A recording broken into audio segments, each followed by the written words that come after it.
آج انشاءاللہ صلاۃ التسبیح کی نماز پڑھنے کا طریقہ آپ کو بتایا جائے گا۔ یہ 4 رکعت کی نماز ہے اور اس کو پڑھنے کی بڑی ثواب ہے۔ ہمارے آقا علیہ الصلوۃ والسلام نے ارشاد فرمایا کہ اس نماز کو پڑھنے سے بے انتہا ثواب دیا جاتا ہے، تو زندگی میں کم از کم ایک مرتبہ تو اسے پڑھنا چاہیے۔ اس کا طریقہ سن لیں کہ آپ نے نیت کر لیا کہ میں نے 4 رکعت صلاۃ التسبیح کی نیت کی، اب کانوں تک ہاتھ اٹھائیے اور اللہ اکبر کہہ کر ہاتھ باندھ لیجئے۔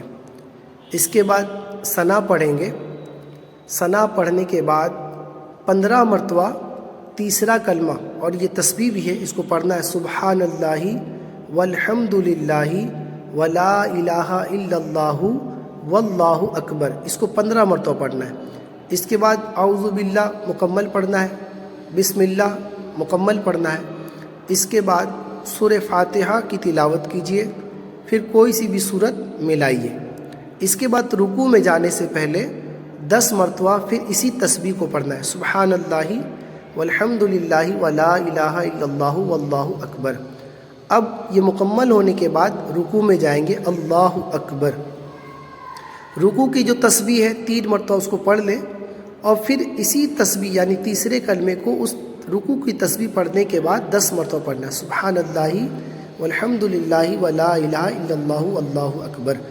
10 مرتبہ مکمل ہونے کے بعد جو ہے رکوع سے کھڑے ہو جائے، سمیع اللہ لمن حمیدہ اللہم ربنا ولک الحمد۔ ابھی سجدے میں نہیں جائیں گے، اور 10 مرتبہ کھڑے کھڑے یہی تسبیح پڑھیں گے، سبحان اللہ والحمد للہ ولا الہ الا اللہ واللہ اکبر۔ اب سجدے میں جائیں گے، اللہ اکبر۔ سجدے میں جانے کے بعد سجدے کی جو 3 تسبیح اس کو پڑھیں، اور پھر 10 مرتبہ یہی تسبیح یعنی تیسرا کلمہ پڑھیں گے، سبحان اللہ والحمد للہ ولا الہ الا اللہ واللہ اکبر۔ پھر پہلے سجدے سے اٹھ کر بیٹھ جانا، اللہ اکبر۔ پھر بیٹھے بیٹھے 10 مرتبہ یہی تسبیح پڑھنا ہے، سبحان اللہ والحمد للہ ولا الہ الا اللہ واللہ اکبر۔ پھر دوسرا سجدہ کریں، اللہ اکبر۔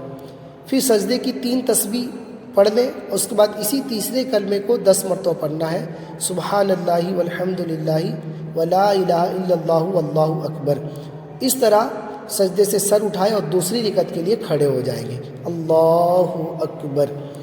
تو جس طرح آپ نے پہلی رکعت پڑھی، اور پہلی رکعت میں کل 75 مرتبہ اس تسبیح کو تیسرے کلمے کو پڑھنا ہے، اسی طرح دوسری رکعت کو بھی پڑھنا ہے۔ دوسری رکعت پڑھنے کے بعد اتحیات میں بیٹھ جائیں گے، اور تشہد پڑھنے کے بعد پھر کھڑا ہونا ہے تیسری رکعت کے لیے، اور پھر اعوذ باللہ سے پہلے 15 مرتبہ اس کو پڑھنا۔ جس طرح آپ نے پہلی رکعت پڑھی، دوسری، تیسری، چوتھی رکعت کو بھی اسی طرح پڑھنا ہے، اور پھر اس نماز کو مکمل کرنا ہے۔ اللہ آپ کو خوب برکت عطا فرمائے۔